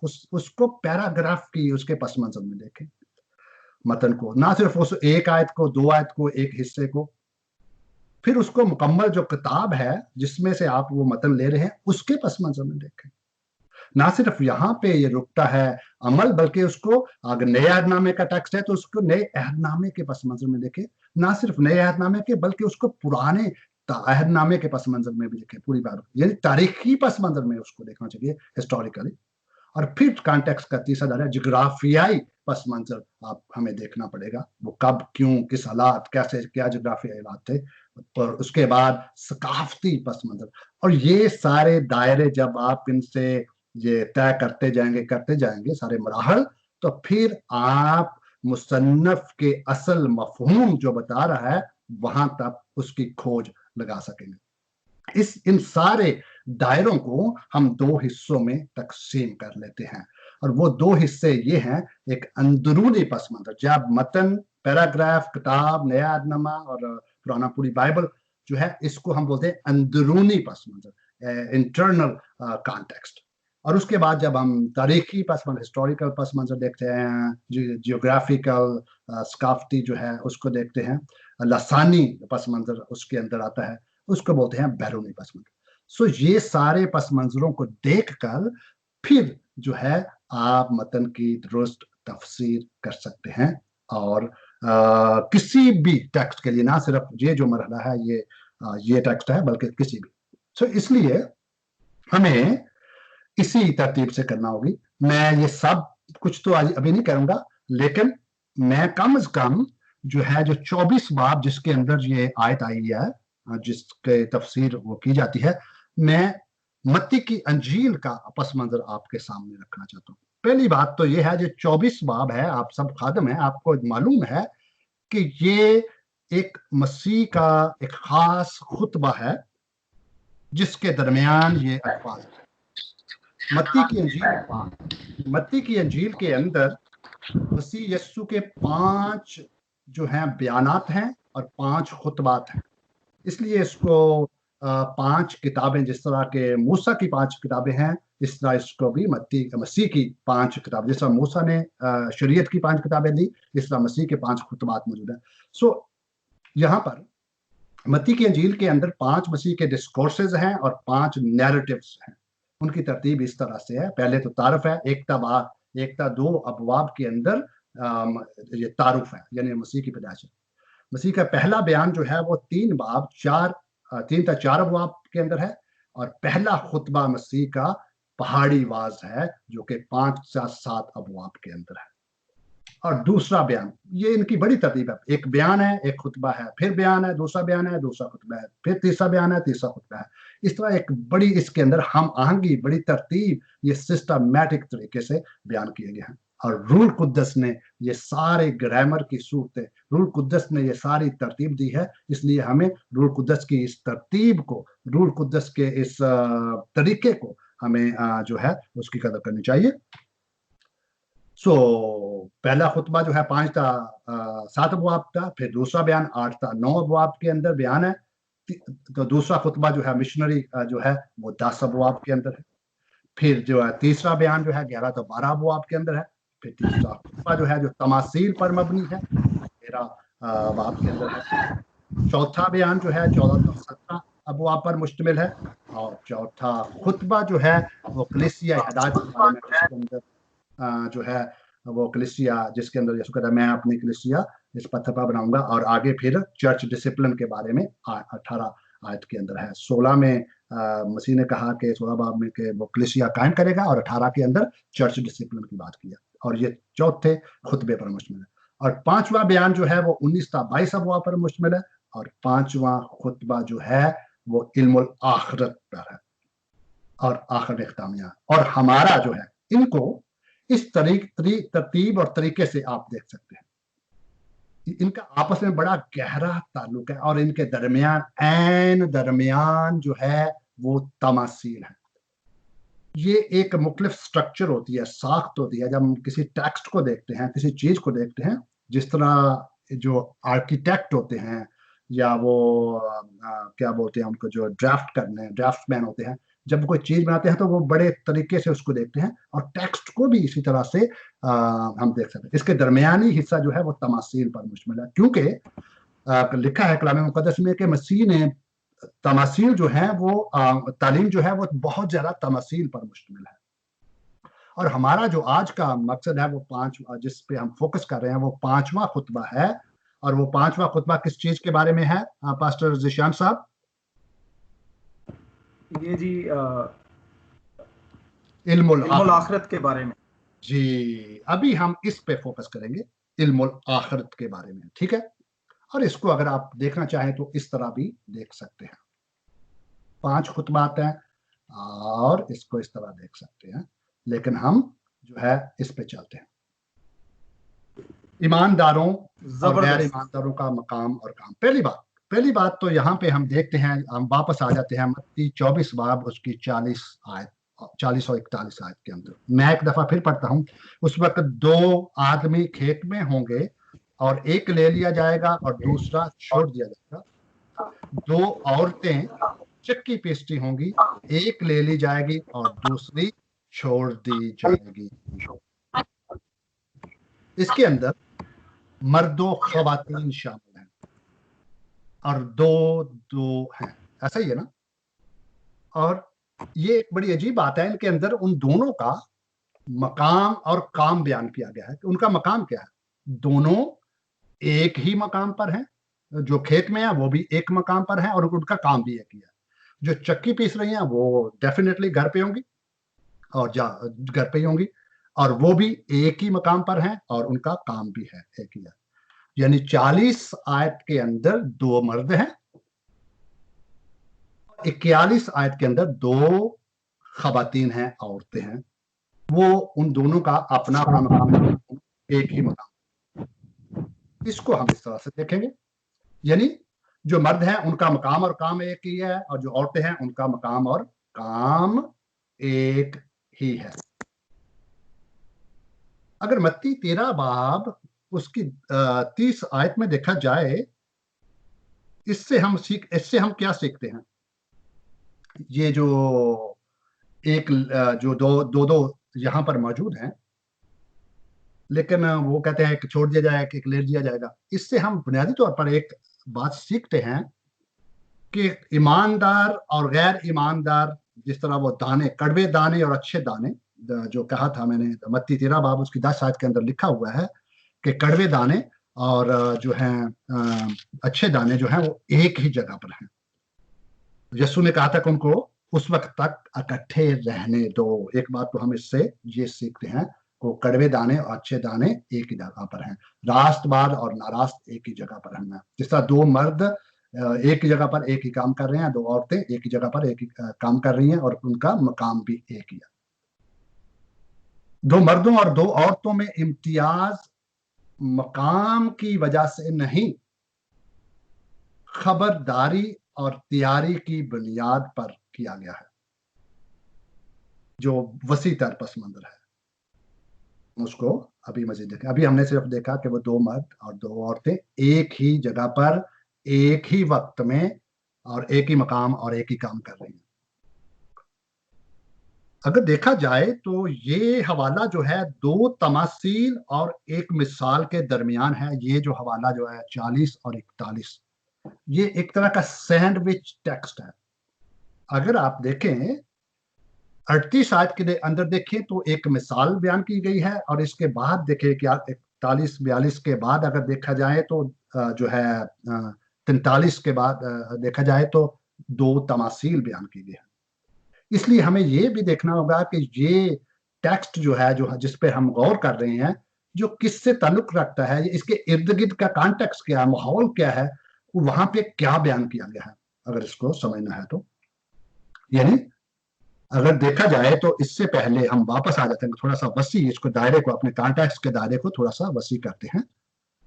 32 आयत पे आ जाते हैं। अंजीर के दरख्त की तमसील है, अंजीर के दरख्त की तमसील पाई जाती है। हम आहिस्ता आहिस्ता थोड़ा थोड़ा दायरा अपने समझने का, इसका कॉन्टेक्स्ट का वो बढ़ा रहे हैं। ठीक है, पहले हम सिर्फ 40 और 41 पर गौर किया और वहां पे देखा उनके मकाम और काम की तरफ देखा। अभी इसके थोड़ा सा अपने आप को थोड़ा सा वसी तौर पर देखते हैं। यानी और फिर दूसरी तरफ 45 और 50 पे देखें, 45 और 50 में देखें तो वहां पर दयानतदार और खराब नौकर की तमसील है। हमारा हवाला जो है, और इसके बीच में एक और बात आई है, नूह के वाकया की मिसाल है। मैं इसको अभी इसको यहां से 32 से लेकर यहां तक पढ़ूंगा, फिर आपको ये समझ आ जाएगी। अब अंजीर के दरख्त की मैं 32 आयत से पढ़ूंगा 24 बाब की। अब अंजीर के दरख्त से एक तमसील सीखो, जो ही उसकी डाली नरम होती है और पत्ते निकलते हैं तो तुम जान लेते हो कि गर्मी नजदीक है। इसी तरह जब तुम इन सब बातों को देखो तो जान लो कि वो नजदीक बल्कि दरवाजा पर है। मैं तुमसे सच कहता हूं कि जब तक ये सब बातें ना हो लें, ये नस्ल हरगिज तमाम ना होगी। आसमान और जमीन टल जाएंगे लेकिन मेरी बातें हरगिज ना टलेंगी। लेकिन उस दिन और उस घड़ी की बाबत कोई नहीं जानता, ना आसमान के फरिश्ते, ना बेटा, मगर बाप। आगे जो है 37 आयत के अंदर, इसके दरमियान मैंने कहा था एक और वाकया है नूह का, ये मिसाल है, ये तमसील नहीं है। आप यहाँ पर देख सकते हैं कि तमसील और मिसाल के दरमियान फर्क है। तमसील ऐसी चीज है कि जो कि मिसाल के तौर पर एक सही जो है हकीकी चीज की मिसाल देकर जो है समझाया जाता है कि किसी चीज को उसका मतलब, और मिसाल वो है जो कि हकीकी वाकया, यहाँ पर हकीकी वाकया भी है। जैसा कि नूह के दिनों में हुआ वैसा ही इब्ने आदम के आने के वक्त होगा, क्योंकि जिस तरह तूफान से पहले के दिनों में लोग खाते पीते और ब्याह शादी करते थे, उस दिन तक के नूह कश्ती में दाखिल हुआ, और जब तक तूफान आकर उन सब को बहा ना ले गया, उनको खबर ना हुई, उसी तरह इब्ने आदम का आना होगा। उसके बाद जो है फिर जो है हमारा मसला जो है, जो हवाला है 40, दो आदमी और दो औरतें आ जाता है। और उसके बाद आगे जो है उसकी 42 आयत के अंदर लिखा है पस, इसको कंजक्शन है, पस जागते रहो, हरफे रब्त है, इसलिए जागते रहो। और उसके बाद दो जो है 45 से 50 तक दो तमासील बयान की गई है। मैं अभी उसको पढ़ता नहीं क्योंकि आप पढ़ी हुई है। सो इसको इसके कॉन्टेक्स्ट में, यानी दो तमासील और एक मिसाल के अंदर ये वाकया मौजूद है। यानी अंजीर के दरख्त की तमसील जो है वो क्या बयान कर रही है कि मालिक यानी खुदाबंद आने वाला है, और दयानतदार और खराब नौकर की तमसील क्या बयान कर रही है, दयानतदार और खराब नौकर की तैयारी और नतीजे की बात की गई है वहां पर, कि वो तैयार नहीं थे, वो नतीजा उनका क्या हुआ, अगर जो तैयार नहीं है उसका नतीजा क्या हुआ, इसके अंदर बयान किया गया है, और वहां पर वो बयान किया है। और नूह के जमाने की मिसाल देकर जो मत्ती है वो लोगों की बेतवज्जही और उसके नतीजे के बारे में बात कर रहे हैं। सो आप इन सारे लवाजमात को, इनके आपस के ताल्लुक को देखकर ही जो आपका टेक्स्ट है 40 और 41 आयात, उनको आप देखेंगे। चलते हैं उसकी तरफ दोबारा। ये क्या है, पहली बात की ये है नूह का जमाना। तूफान नूह की मिसाल दी गई है कि उस वक्त ऐसे हो रहा था, लोग उसने कहा कि आने वाला है, किसी ने वो बेतवज्जा रहे, उन्होंने तवज्जो ना दी, और फिर अचानक वो एक दिन वो आ गया। उसके बाद कहा गया कि दो आदमी काम कर रहे हैं और एक ले लिया गया और एक छोड़ दिया गया। उसके बाद दो औरतें, एक ले ली गई और एक छोड़ दी गई है।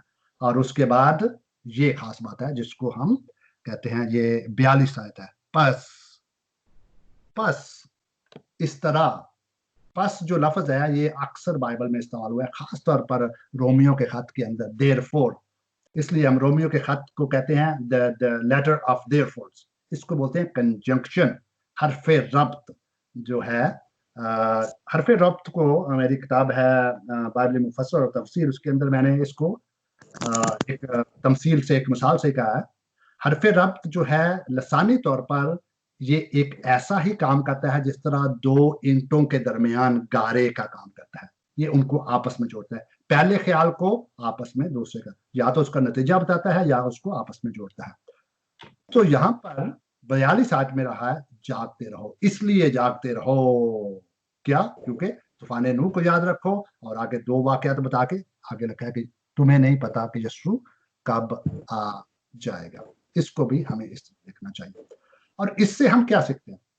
तूफान नूह से मुराद हम सीखते हैं कि मसीह की आमद सानी गैर मुतवक्के है, किसी भी वक्त हो रही है, और यहाँ पर यही सिखाया जा रहा है इस हवाले के अंदर। और जो पस जागते रहो से हम सीखते हैं होशियार रहो। अगर आप इसको कॉन्टेक्स्ट में देखेंगे तो ये इस हवाले का मतलब है मसीह की आमद सानी गैर मुतवक्के है, इसलिए होशियार रहो, यही यहाँ पर सिखाया गया। इसको सीख लेते हैं मजीद सियाको सबाक की रोशनी के अंदर। खेत में दो आदमी हैं, एक ले लिया गया जाएगा और एक छोड़ दिया जाएगा, इससे क्या मुराद है? खेत में दो औरतें हैं, एक ले ली जाएगी और एक छोड़ दी जाएगी। इसको यहां पर ले लिया जाने के लिए जो लफ्ज इस्तेमाल हुआ है पैरा लंबानो, पैरा लंबानो यूनानी लफ्ज का है, पैरा लंबानो। पैरा का मतलब आपको पता ही है साथ, और लंबानो लेना।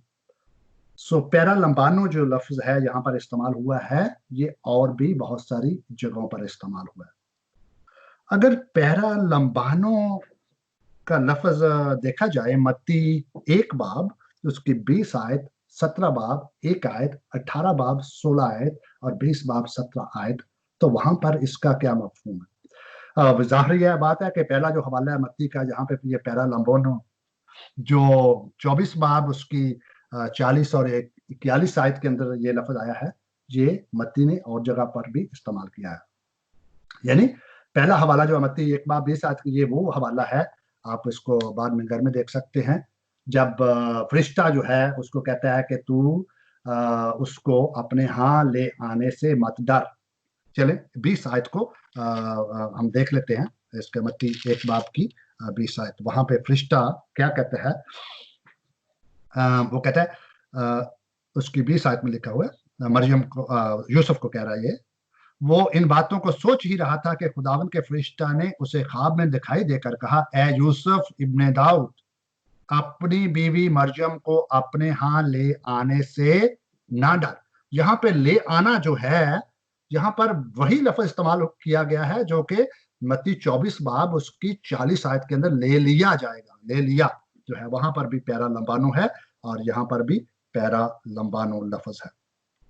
इन तमाम हवाला जात जो है मत्ती के, मैंने कम से कम और जगहों पर भी है नया नामे में पैरा लंबानो, लेकिन मैंने मत्ती के कॉन्टेक्स्ट में बोला है पैरा लंबानो के जितने भी हवाला जात जो है इनके अंदर पैरा लंबानो इस्तेमाल हुआ है। इससे मुराद हवा में ले जाना नहीं है बल्कि अपनाना या अलग होना है।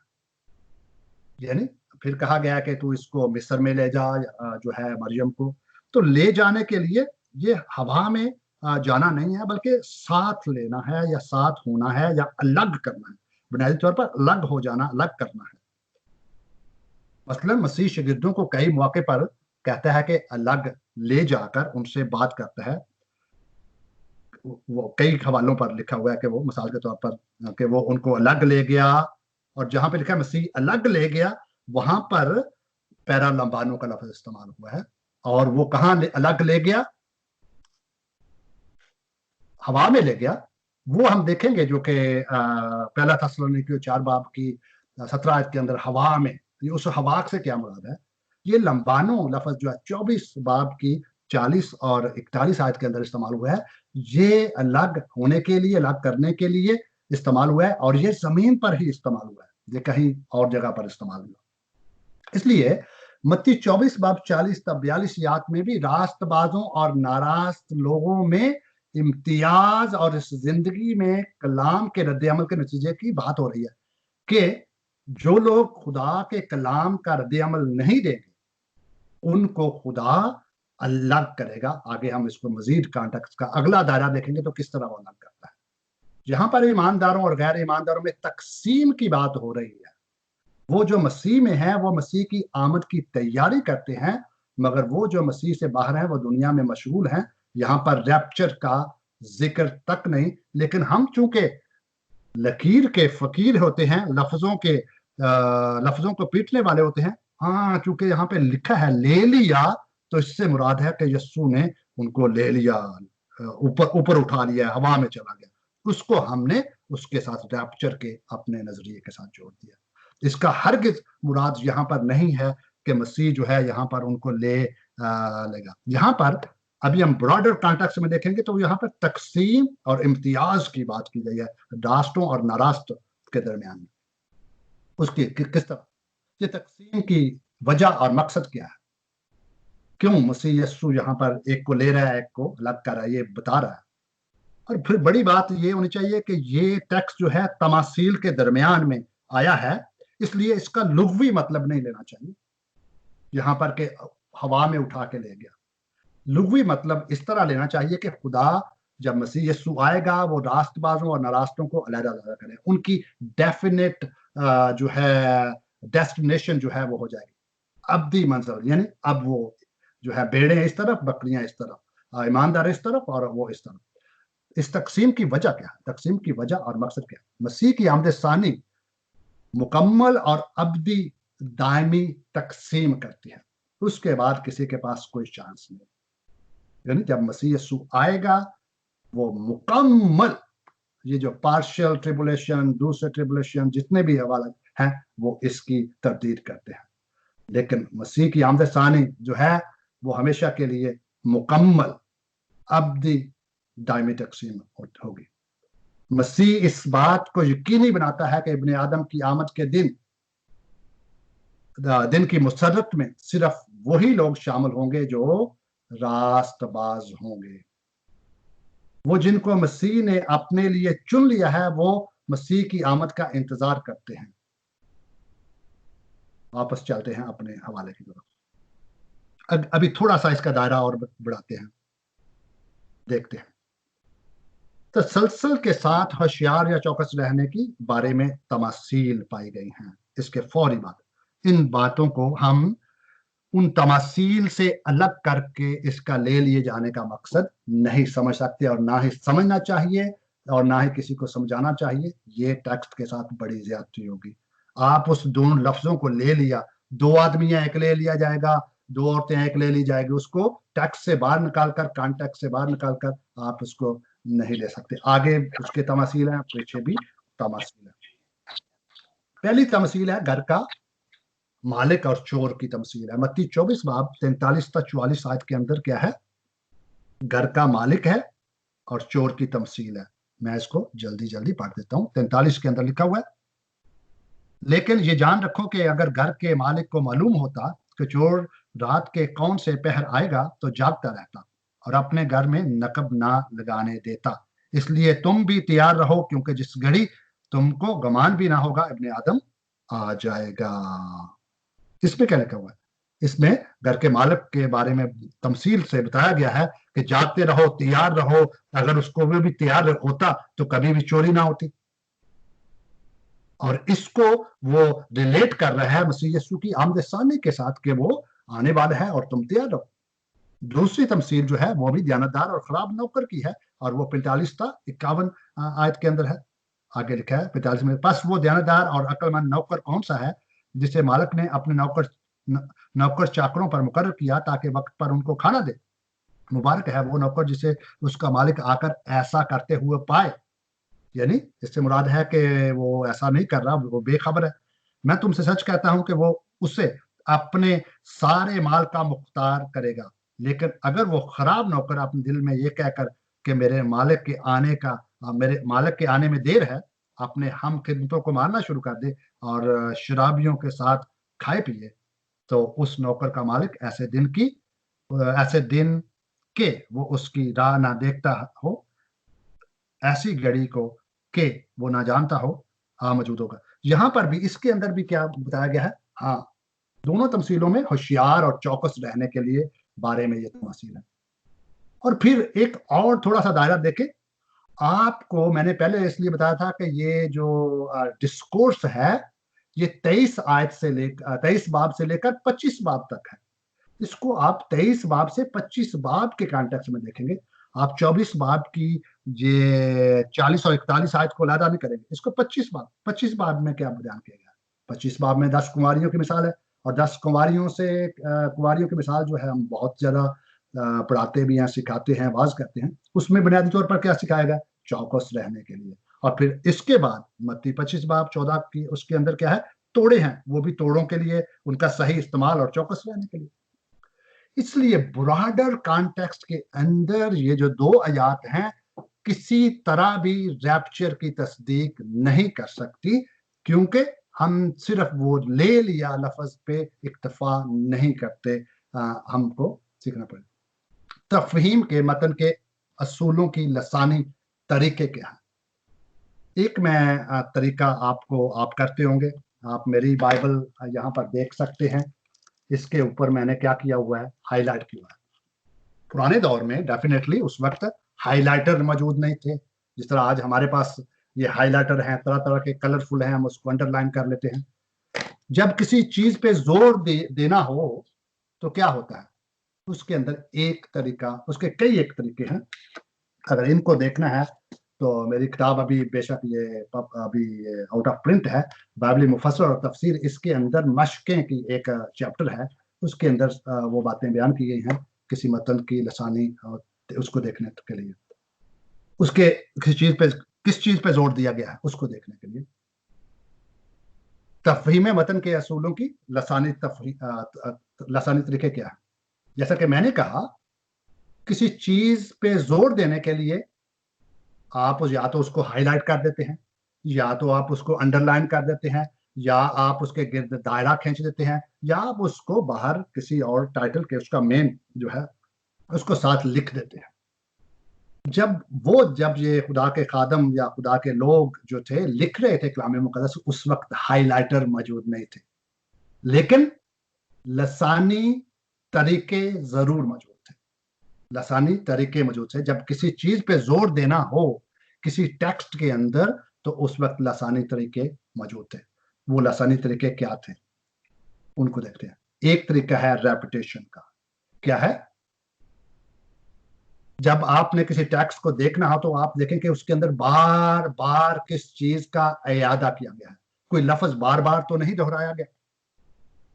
अगर तो कोई लफ्ज बार बार दोहराया गया है तो उसका एक खास मकसद है। रूल कुद्दस ने क्यों उस लफ्ज को बार बार दोहराने के लिए कहा और लिखा है।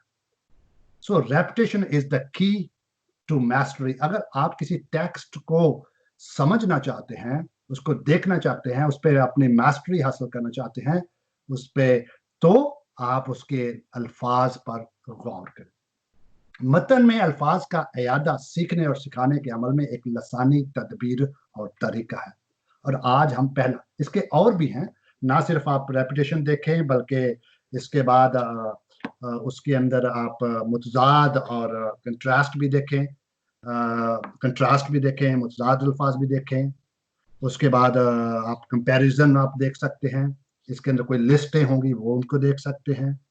उसके अंदर जो है अल्फाज जो हैं, हरफ रब्त कितने इस्तेमाल हुए हैं, क्या है उसका मतलब क्या है, वर्ब किस शक्ल के अंदर हैं, अंदर पाए गए हैं, जो फेल हैं वो ज़माना माजी में है, ज़माना हाल में है, ज़माना मुस्तकबिल में है, वो किन हालतों में पाए गए हैं।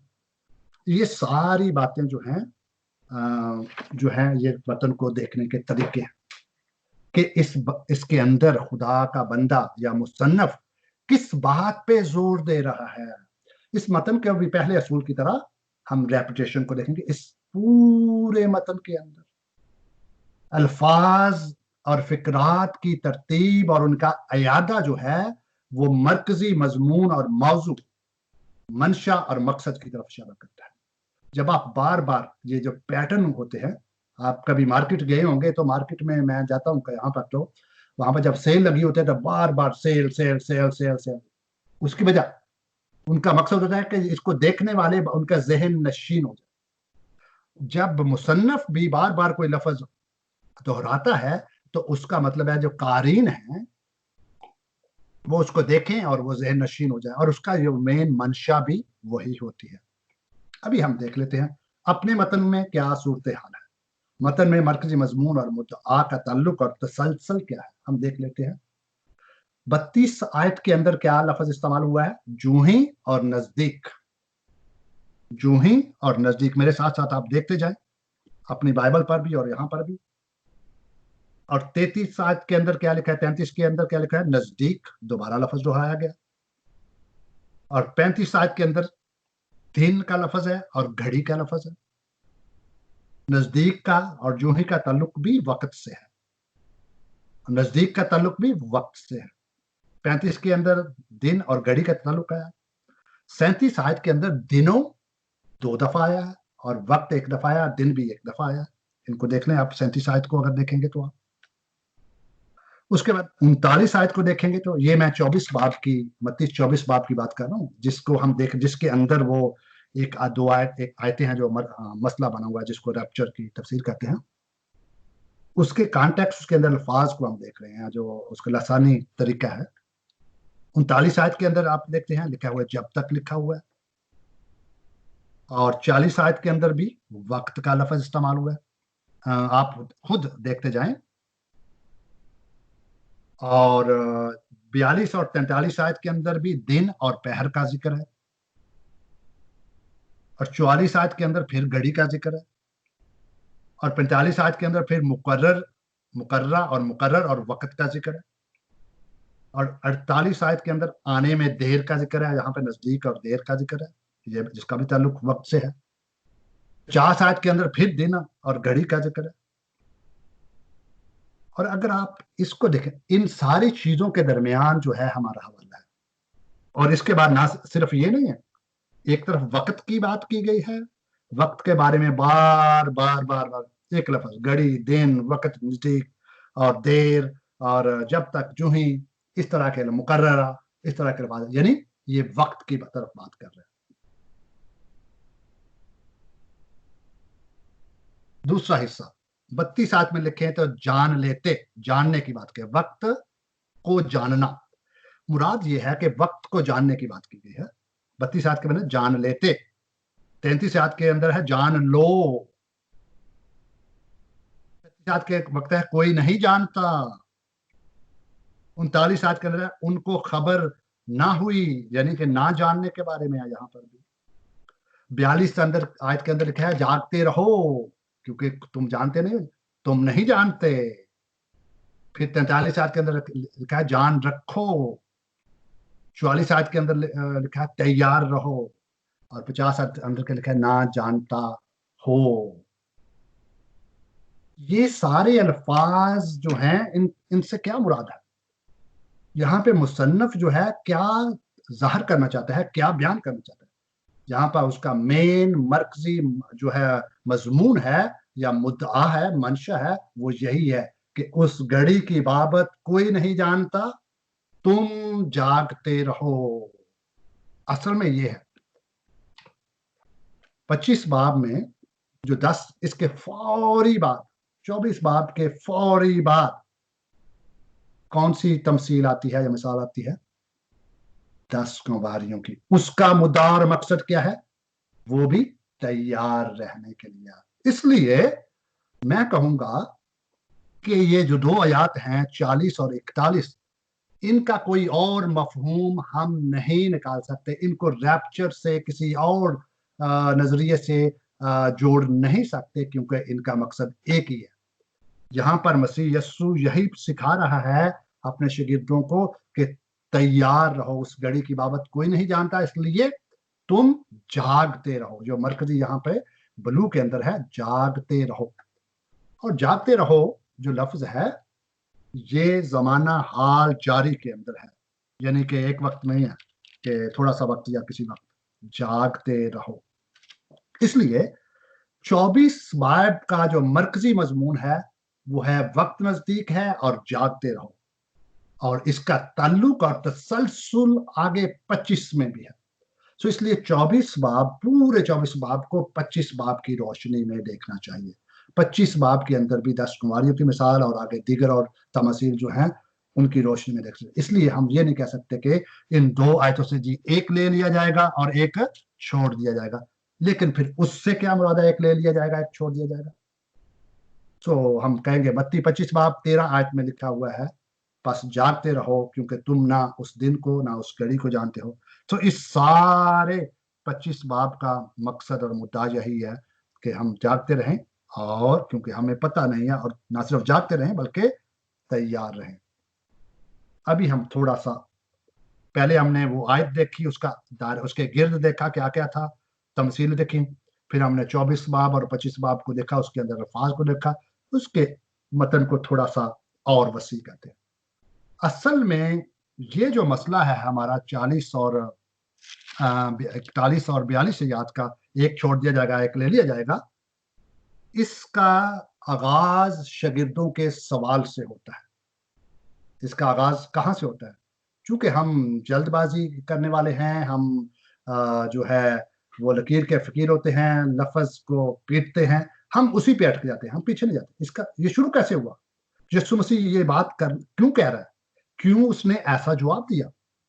ये रद्द अमल शागिर्दों का जवाब है। सवाल है, असल में शागिर्दों ने सवाल किया था 24 के अंदर, 24 बाब 3 के अंदर लिखा हुआ है, और जब वो जैतून के पहाड़ पर बैठा था उसके शागिर्दों ने अलग उसको उसके पास जाकर कहा, हमको बता कि ये बातें कब होंगी और तेरे आने और दुनिया के आखिर होने का निशान क्या होंगे।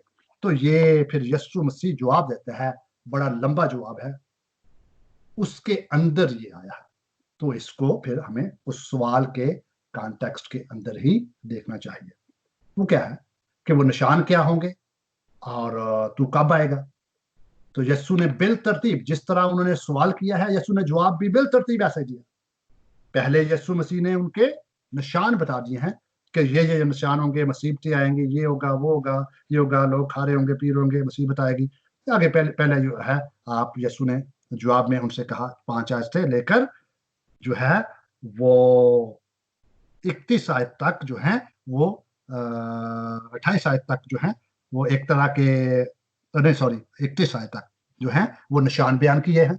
और उसके बाद जो है दुनिया के आखिर, फिर उन्होंने ना सिर्फ निशान मांगे थे बल्कि उन्होंने पूछा कि वो वक्त क्या है, हमें एग्जैक्ट वक्त बताओ। तो फिर आगे यस्सु ने जो है वो वक्त बताने के लिए 32 आयत से लेकर 51 आयत तक वो वक्त की बात की है, और वो तमासील के अंदर बात की। यस्सु का जवाब है, उस दिन और घड़ी की बाबत कोई नहीं जानता, इसलिए तुम जागते रहो।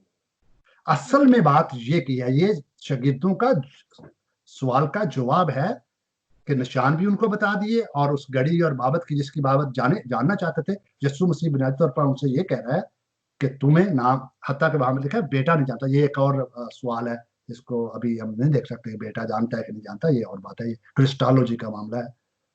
यीशु मसीह ने उनका ये जवाब दिया। यीशु मसीह यहाँ पे रैप्चर की बात कर ही नहीं रहा। सो इसलिए ये जो हवाला जो है 40 और 41 जहां पे लिखा है दो छोड़ दिए ले जाएंगे, इसको शागिर्दों के सवाल के पस मंजर में और मसीह के जवाब के पस मंजर में देखना चाहिए।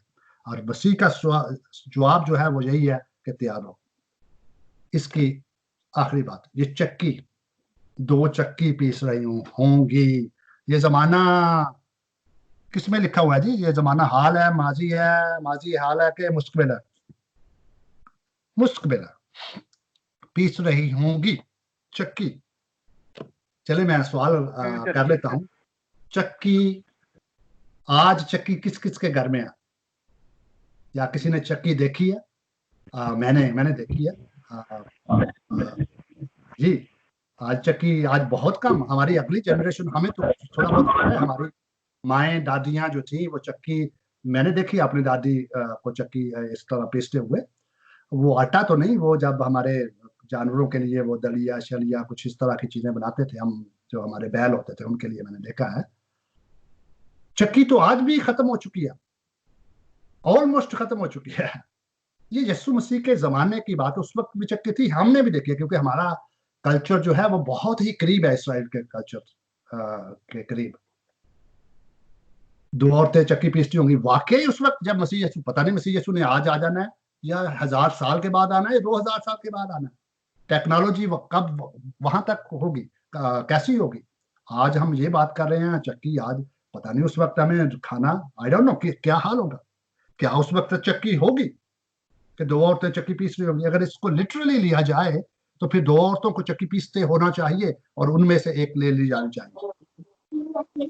मेरा ख्याल है कि आज हम में से किसी के घर में भी चक्की नहीं, आई डोंट नो साहिवाल में किसी के पास हो कि ना हो, मैंने तो देखी हुई है, अभी हमारे पास चक्की नहीं है।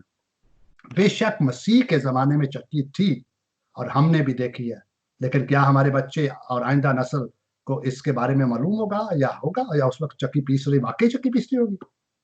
इसलिए इसको लिटरली नहीं लेना चाहिए, इसको उसके कॉन्टेक्स्ट के अंदर, उसका कॉन्टेक्स्ट यही है, वे पहली बात तो यह तमसील के अंदर है, इसलिए इसका ये एक लुग़वी मतलब नहीं लेना चाहिए। तमसीली मतलब ये है कि खुदा जब मसीह आएगा तो वो रास्तों और नारास्तों को अलग अलग करेगा, अलग अलग करेगा। सो पहला हवाला जो है, जो अमूमी तौर पर पेश किया जाता है, इसका मतलब नहीं। और फिर ये ले लिया जाना जो है, ये पैरा लंबानो जो लफ्ज है, इससे मुराद हवा में ले जाना नहीं है। जब भी ये इस्तेमाल हुआ है मत्ती की अंजील में, तो यस्सु अपने शागिर्दों को अलग ले गया, तो ये जमीन पर ही मौजूद है, ये हवा में जाने के लिए नहीं। इसलिए ये हवाला कतई तौर पर बिल्कुल मेरी दानिश के मुताबिक ये रैप्चर के नजरिए की जो है हमायत नहीं करता। मैं यहाँ पर रुकूंगा, यहाँ पर मैं रुकता हूँ और थोड़ा सा रद्द अमल देख लेते हैं और फिर अगले हवाले पे चलते हैं। जी, यहाँ पर कोई सवाल, इस हवाले के बारे में कोई सवाल हो तो आप पूछ सकते हैं।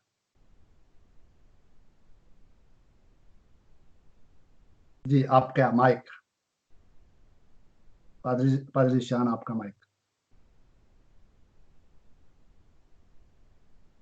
म्यूट है। जी, ग्रीक वर्ड जो आपने इस्तेमाल किया पैरा लिम्बानो, हाँ जी जी जी, एक दिलचस्प, इंतहाई दिलचस्प वर्ड है कि इसको उठाए जाने जो है लिंक नहीं किया जा सकता। बड़ी दिलचस्पी, यानी पैरा मेडिकल का लफ्ज आपने, हाँ, पैराक्लीट का लफ्ज भी है, वो दूसरा मददगार के लिए इस्तेमाल। पैरा का मतलब होता है साथ लेना और रहना, अलग होने के लिए जी। सो अभी ہے کہ وہ پتہ چلے کہ اس کا اپوزٹ ورڈ ہے گریک اٹھائے جانے کے لیے کہ وہ ہم چلیں گے، وہ اگر آپ کے پاس ٹائم ہوگا تو وہ ہم چلیں گے وہ دوسرا پہلا تھسلونیکیوں اس کا 4 باب 16 آیت میں، جہاں جس کو وہ بنیاد بناتے ہیں. ایک یہ بھی حوالہ استعمال کیا جاتا ہے، لیکن یہ تو قطعی طور پر اگر آپ لسانی طور پر دیکھیں کہ یہ کیا بیان کر رہا ہے تو یہاں پر قطعی طور پر ایسا نہیں ہے. لیکن یہ ہوتا ہے، ہم اس کو لفظ کو نکال کے اس کے ساتھ اس کو توڑتے ہیں، مروڑتے ہیں، جو بھی کرنا چاہتے ہیں کرتے ہیں، لیکن اس حوالہ سے قطعی طور پر ریپچر ظاہر نہیں ہوتا. دوسرا حوالہ جو ہے وہ ہے اس کے اندر وہ ہوا کا لفظ ہے، اس کو دیکھ لیں گے، اور وہاں پر بھی جو لفظ ہیں اس کو دیکھیں گے. لیکن تفسیر جو ہے وہ اسی طرح جو ہے ہم دیکھیں گے اور کریں گے، اور اس کے اندر ٹائم بھی لگتا ہے، اس کو ایک ایک چیز کو دیکھنا پڑتا ہے. میں کہتا ہوں فتوے، ہم فتوے جاری کرنے والے لوگ ہیں اور فتوے کو فتوحات سمجھتے ہیں. نہیں، ایسا نہیں. اس کو کریٹیکلی ٹیکسٹ کو دیکھیں اور اس کے بعد اپنا جو بھی ہے تصور جو قائم کریں.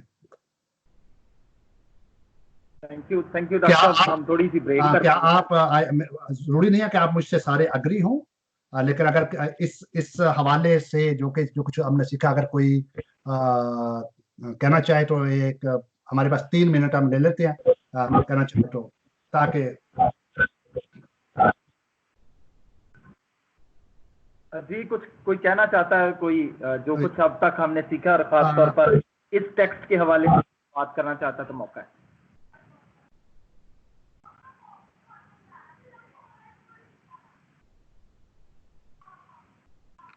یا اگر نہیں سمجھ نہیں آئی یا کوئی مس ہو گیا یا شیئر کرنا چاہیں.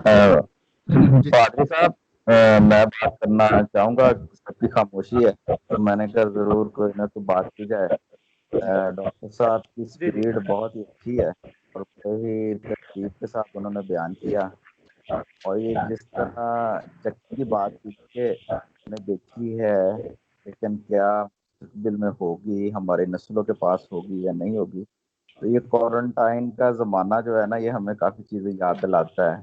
جس طرح ہم نے آن لائن عبادت کی ہے تو خدا یسوع مسیح کے شاگرد میز کے گرد بیٹھے تھے، لیکن اب ہم عبادت جو ہے وہ گھروں میں بیٹھ کے کرتے ہیں.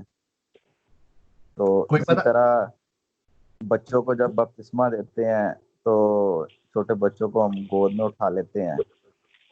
اب سوشل ڈسٹینس بھی کہتے ہیں کہ رکھیں، تو وہ کئیوں نے آئیڈیا دیا کہ وہ پانی والی پستول ہے، اس کے ذریعے سے آپ بچوں کو چھیٹا مار کے ہو سکتا ہے کوارنٹین میں آپ چکی بھی پیسنا سیکھ جائیں.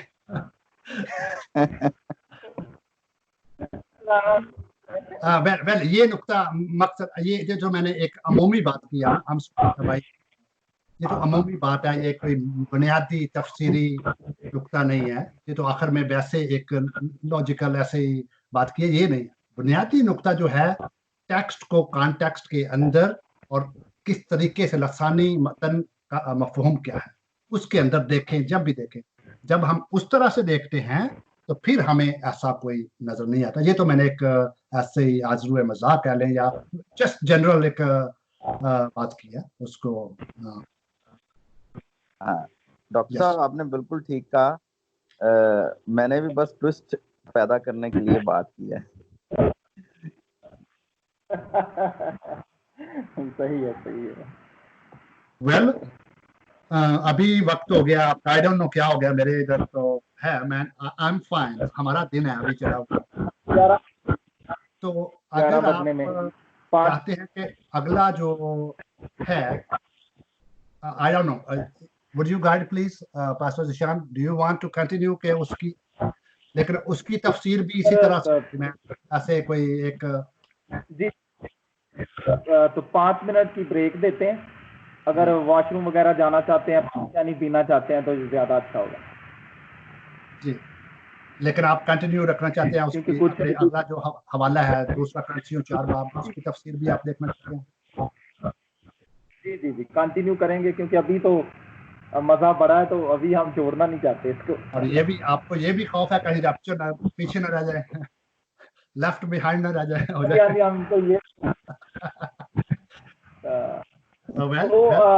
ठीक है, 5 मिनट रहते हैं 11 बजने में, तो हम 11 बजे दोबारा स्टार्ट करते हैं। इसको ऑन रहने दें, आप सबसे दरखास्त है। अगर आप पानी पीना चाहते हैं थोड़ा सा या वॉशरूम जाना चाहते हैं तो आप जा सकते हैं 5 मिनट के लिए, ये ज़्यादा अच्छा होगा।